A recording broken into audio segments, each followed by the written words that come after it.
வாசனே சரணமையப்பா ஓம் சாமியே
எல்லாம் வல்ல கருணாமூர்த்தியாக விளங்கக்கூடிய ஸ்ரீ தர்மசாஸ்தாவின் மண்டல விரத பூஜையின் இரண்டாவது வாரமாக விளங்கக்கூடிய ஸ்திரவாசனம் ஐயப்பனின் உயர்வான ஒரு தினம். தர்மசாஸ்தாவின் பரிவார தேவதைகள் என்று 67 தேவதைகள் உண்டு. அந்த 67 தேவமூர்த்தங்களிலே ஐயப்பன் மிக அருகாமையில் இருக்கக்கூடிய இருவரும் சக்தியாக விளங்கக்கூடிய தெய்வங்கள் வீரபத்திரர், பைரவர். ஐயப்பனுடைய 67 பரிவார மூர்த்தங்களில் மிகவும் அருகாமையில் இருக்கக்கூடிய இருவரும் தெய்வங்கள் பைரவமூர்த்தியும் வீரபத்ர சுவாமியும். எல்லாரும் பார்த்திருப்பீங்க, சபரிமலை சன்னிதானம் ஒரு முறையும் திறக்கும் பொழுதும் பிரதான தந்திரியானவர் இந்த வாசலிலே இருபுறத்திலும் 2 கற்பூரம் ஏற்றுவார்கள். துவாரபாலகருக்கு அடுத்தபடியாக கதவு தான் இருக்குன்னு நம்ம நினைச்சுப்போம். இந்த வாசப்படியில் அவள் நிற்கிறாளாம் 2 பேரும், வீரபத்ரர் பைரவர் அப்படின்னு. அந்த பைரவ சுவாமிக்கு இன்னைக்கு ஜென்ம அஷ்டமி. அந்த பைரவர் அவதார திருநாள் இன்றைய தினம். கார்த்திகை மாதம் பைரவ சுவாமியினுடைய அவதார திருநாள். ஆகையால இன்றைய தினம் நாம் தர்மசாஸ்தா சன்னதியிலே நெய் தீபமோ அர்ச்சனையோ செய்விக்கும் பொழுது நம்மளுக்கு நாம்பளே எதிரி சத்ருன்னு பேரு. அந்த சத்ருன்ற எண்ணத்தை அழிக்கிறார் சுவாமி.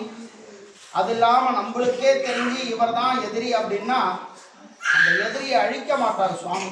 எதிரியை தன்வயப்படுத்தி தன்னுடைய வச்சிருப்பார். எதிரிக்கு எதிரி நண்பன் அப்படின்ற மாதிரி சுவாமி அந்த ஆற்றலை தரக்கூடிய வல்லமை. ஏன்னா தபஸ்வி ஐயப்பன் எல்லையும் மாற்றக்கூடிய ஆற்றல் அவருக்கு உண்டு.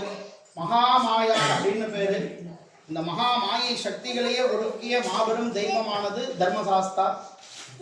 ஆகையால இன்றைய தினம் அவரை பிரார்த்தித்து வழிபாட்டினை மேற்கொள்ளுமாறு அன்புடன் கேட்டுக்கொள்கிறோம்.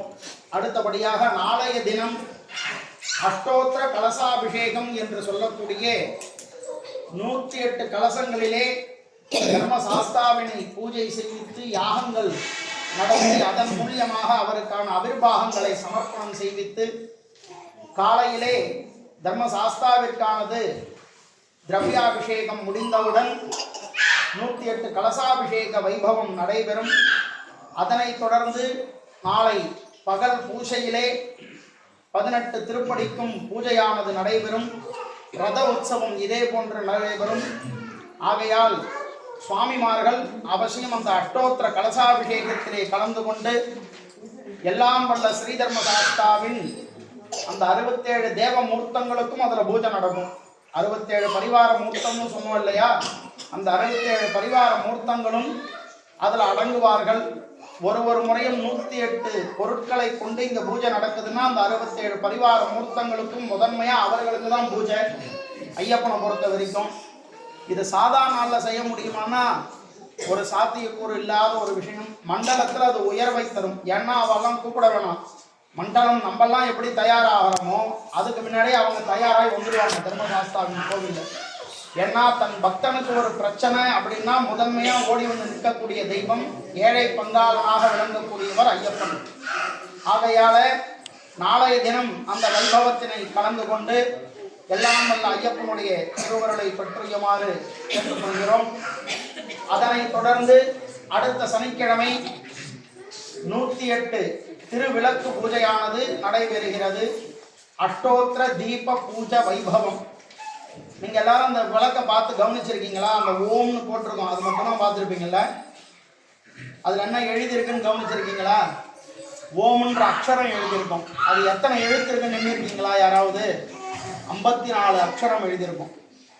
54 அக்ஷரம் ஓம் எழுதியிருக்கும். போய் பாருங்க. ஆகையால அந்த சாதாரணமாக ஒரு விஷயமும் இந்த கோவிலில் ஏதோ யோசிக்காமலோ பெருமைக்காகவோ ஒரு இதை பிரதிபிம்பத்தை காட்டணுன்றதுக்காகவோ இங்கே ஒன்று செய்யலைங்க. ஐயப்பனுடைய திருவருளாலும் அந்த ஐயன் மனதுள் புகுந்து ஆட்கொண்டு இந்த நிகழ்வு எனக்கு தேவை அப்படின்றது மூலியமா தான் இந்த ஆலயத்துல நடைபெறுது. அதை குறிப்பா சொல்லிக்க விரும்புகிறோம். ஆகையால அந்த அஷ்டோத்திர தீப பூஜை வைபவம் கற்பூர ஜோதியே சரணமையப்பான்றோம், அந்த கற்பூர ஆளியே சரணமையப்பான்றோம். அப்ப நம்ம சொல்றோம் என்ன படிக்கிறோம், அதனுடைய அர்த்தம் என்ன அப்படின்றத மனதில் கொண்டு வந்து நிறுத்தி ஒரு நிமிஷம் சிந்திக்கணும். அந்த அஷ்டோத்திர தீப பூஜை தரிசனம் பார்த்தாலே மோட்ச பிராப்தி அப்படின்றார். அந்த அஷ்டோத்திர தீப பூஜையில நாம பங்கு பெற்றோம்னா இகபர சௌபாகியம் எல்லாமே கிடைக்குது. இகபர சௌபாகியங்கள் எல்லாமே கிடைக்குது. 108 கூட்டினா என்ன தொகை வருதுங்க? 9. 54 கூட்டினா என்ன தொகைங்க வருது? அதே 9. நவாம்சம் பொருந்திய ஒரு விசேஷமான வழிபாடு அது. ஆகையால இந்த தீப பூஜை வழிபாடானது பிரதி மாதம் ஒவ்வொரு மாதமும் கடைசி சனிக்கிழமையானது அந்த தீப பூஜை வழிபாடு நடைபெறுது. இது மண்டலம் தவிர்த்து மாதாந்திர பூஜையிலே கடைசி சனிக்கிழமையானது அது நடைபெறும். ஆகையால் இந்த பூஜையில தான் நம்ம அதை செய்விக்கணும்ன்றது இல்லாம பின்னாடி அதை பதிவு செஞ்சு அந்த பூஜையினுடைய பலனை எல்லாரும் அடையணும்ன்றதை அன்புடன் கேட்டுக்கொள்கிறோம். மிகவும் முக்கியமான ஒரு செய்தி, மண்டல விரத பூஜை நம்ம சாஸ்தாவிற்கு பூர்த்தி செய்வித்து 4ஆம் தேதி கருப்பண்ண சுவாமி வைபவ பூஜை. அது முடிந்தவுடன் அன்றைய தினமே பாரத தேசத்திலே விற்றிருக்கக்கூடிய ஸ்ரீ தர்மசாஸ்திரா ஆலய யாத்திரை வழிபாடு 4ஆம் தேதி 5ஆம் தேதி காரியாலயத்திலே குருசாமி தீர்மானம் செய்திருக்கிறார். இந்தியாவிலே சென்னை மாநகரிலே போரூர் என்ற திவ்ய கஷேத்திரத்திலே 7ஆம் தேதி இருமுடி வைபவமானது நடைபெற உள்ளது. விருப்பமுள்ள அன்பர்கள் முன்கூட்டியே பதிவு செஞ்சிருந்தாலும் ஓரிரு தினம் காத்திருந்து, இல்லை பின்னாடி டிக்கெட் போட்டிருந்தீங்கன்னா மாற்றி முன்னாடி போட்டுட்டு சேர்ந்து போய் வழிபாடு பண்றதுன்றது ஆக ஒரு விசேஷமா இருக்கும். ஆகையால பக்தர்கள் பிரயாணம் மேற்கொள்ள இருக்கும் சுவாமிமார்கள் 4ஆம் தேதி 5ஆம் தேதியானது பிரயாணம், 7ஆம் தேதி போரூரிலே இருமுடி வைபவமானது நடைபெற உள்ளது.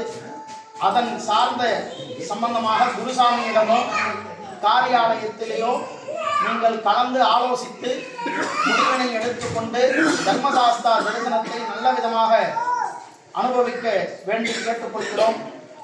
அதனைத் தொடர்ந்து நமது ஆலயத்திலே தொடர் நிகழ்ச்சி வைபவங்கள் நடைபெற்ற வண்ணம் உள்ளது.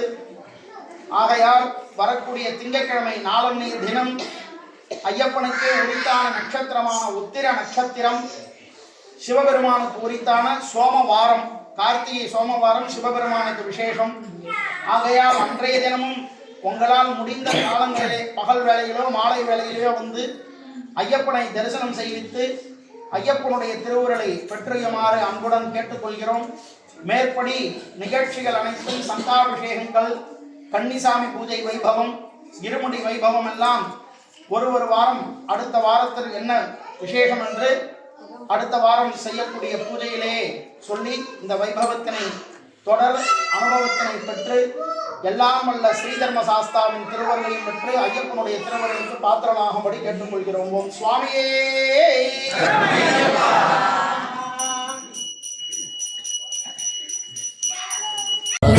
நிவாசா ஐயப்பா ஸ்ரீ சபரீசா ஐயப்பா, யாக்கோ நிவாசா ஐயப்பா ஸ்ரீ சபரீசா ஐயப்பா.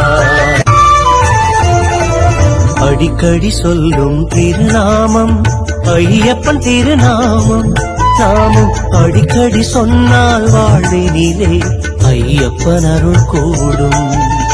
உன் பேர் சொல்ல சொல்ல உற்சாகம் பிறக்கிறதே ஐயப்பா, குந்தனுக்குள்ளே ஏதேதோ சக்தி இருக்கிறதே ஐயப்பா.